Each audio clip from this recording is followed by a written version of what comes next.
Hello, this is a comparison between this new Feurich 133 upright piano and this Yamaha U3H made in 1975.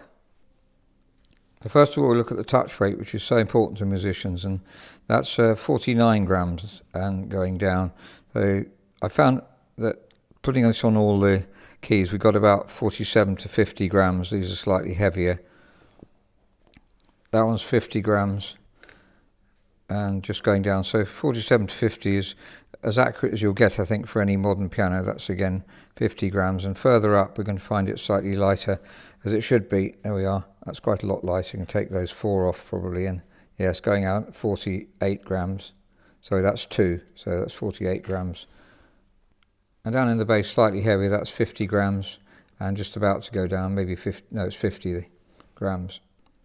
What top quality uprights have also is a very low up weight. As I mentioned before, to get this as low as possible, although perhaps lower than 25 would be too low. This is 27, which is wonderful. So it's the minimum weight you can put on the key before it comes up, and that's very, very excellent. This is the Yamaha, measured with the pedal down. If we lift the pedal up, it'll go up straight away. But there we are. That's 32 grams and not quite going up. So, and that's 32 and just going up. So it's varying, I think, between about 32 and 34, which is still reasonably good, but it's not quite as precise as the Feurich. Sorry, I forgot to mention the down weight on the Yamaha. By the way, it's just come in. That's why we haven't cleaned the brasses yet. The down weight here that's 56, I think. Sorry, that's 54 grams, and it's a bit varied. It's 50, I think that's 55 or so. So between 55 and that's heavier as well. Let's try and add a 1 to that, see what happens. That's 55. That's 57 on that one. So it's varied, and if we lubricate, which we will do, it'll bring it down to probably about 52, 53. So that really needs doing. On this video, I'm just going to look at touch and tone. There's many other aspects we've covered on other videos, but I want to get the difference in touch and tone. So listen to the Feurich here.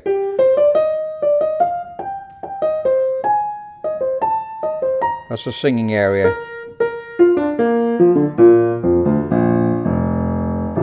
And the bass, well, that's a very rumbly bass. It's very long bass strings, much longer than the Yamaha. Very singing tenor area. Now to the Yamaha.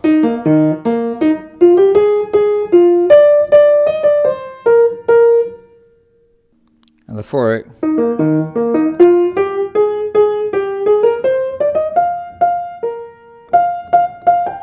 A couple of points to mention here. These hammers aren't as played in, although they've been well voiced, very well voiced by Feurich, and we've done a bit of extra voicing. Well, they're quite different toned. Yamaha and the Feurich. Now, an important point to mention with this piano: when you get such a resonant bass, you tend to get quite a residual background echo. You get that on top quality Bechsteins as well.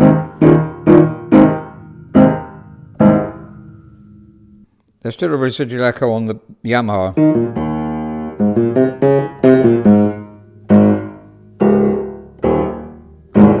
But much less. Let's listen to the Feurich and let it ring.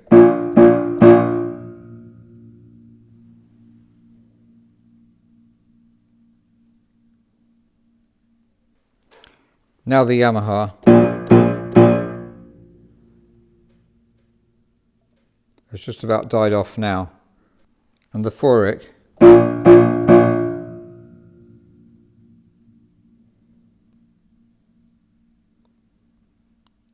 And after that many seconds, it's still just sounding. So there's much more residual echo, and you get that on high quality pianos that have a very resonant bass. Now, for normal playing, it doesn't really matter. If you're recording, perhaps you want less of that, but depends what you're recording, really.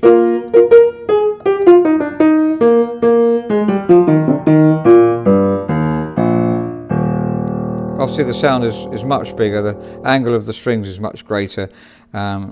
General construction is giving it more power really, and also more resonance, so both stronger and more resonant.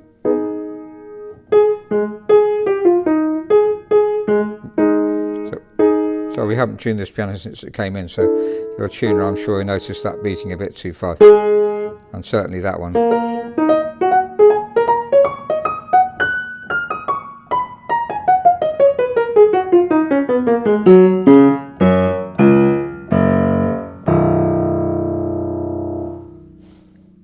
Just a last listen to the Yamaha.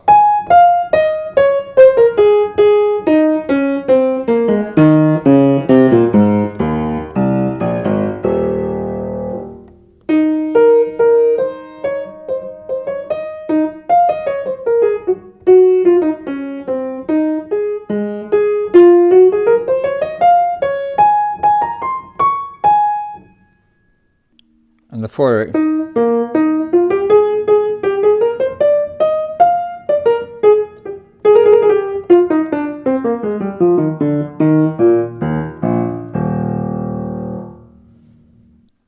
Just realised I haven't played much at the top.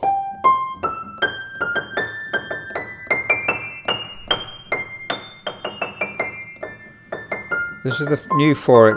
The hammers could do with wearing in a lot more, as we said before, to reach their optimum tone.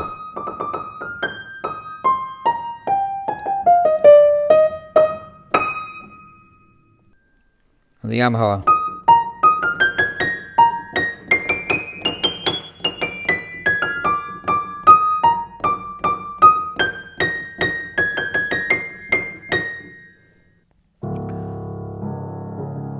So that's a comparison between a Feurich 133 upright piano and a Yamaha U3 that's 130 centimeters tall, made in 1975. Not too used, so obviously we're trying to find pianos that are as best as we can, trying to select them well. And we've sold several of these 133s, especially to musicians. They have a very, very responsive touch, which is really appreciated by musicians. And the tone, the very, very warm tone, extremely rich in the bass and warm in the treble. Now these hammers aren't quite worn in, so they'll reach their optimum after a year of normal playing. They need to have a bit more bounce in them basically, and then they can be voiced after a year too. But very satisfying tone indeed.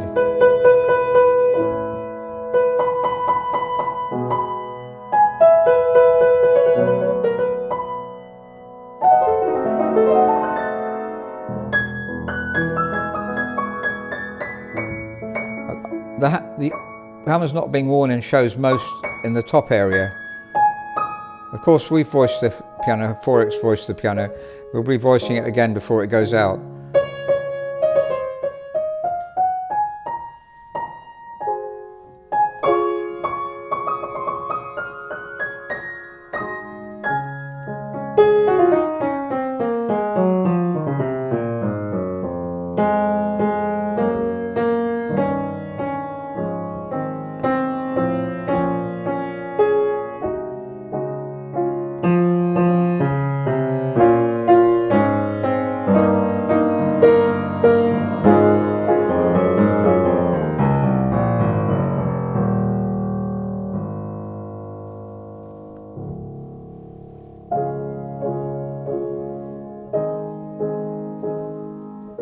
Plays really delicately.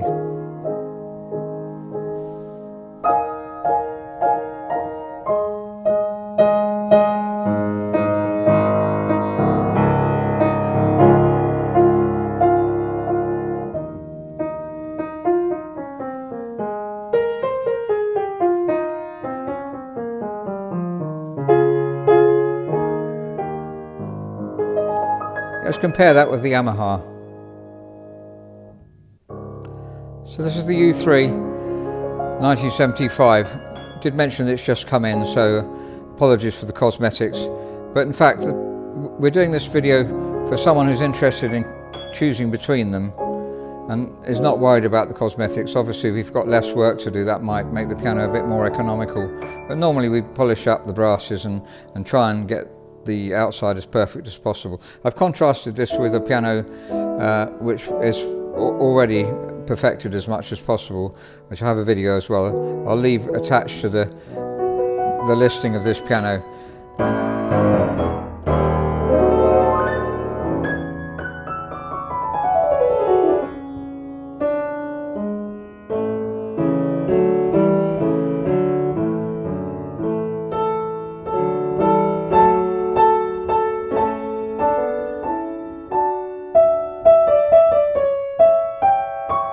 They're both very inspiring to play.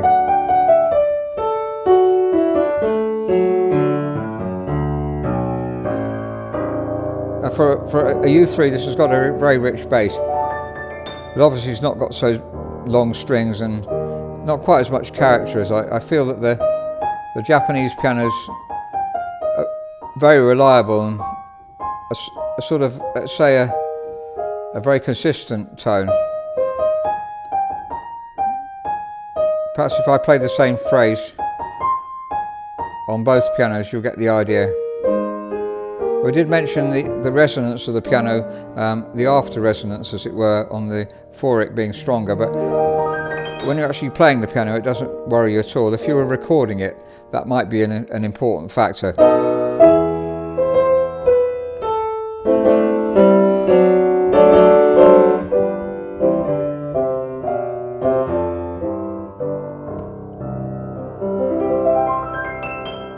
Now, the bass strings not being new, they would be improved slightly with restringing, but it is a very warm sound, these strings here, and I think I would tend to keep them, and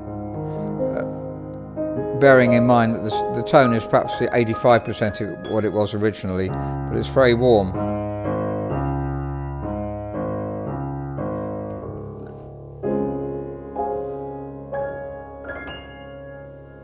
Just going to go back to the Feurich to just play some notes on that and compare them with this.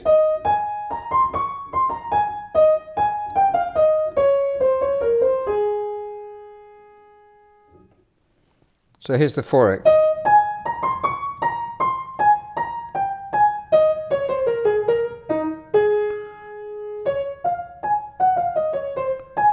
So it's a bit more interesting in tone, but I think I find them both equally enjoyable to play, so I'm not helping much with the choice there. Where this really does score is the tenor.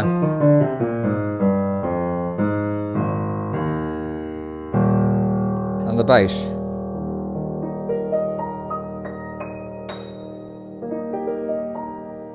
So I hope that's been helpful, and thank you very much for listening.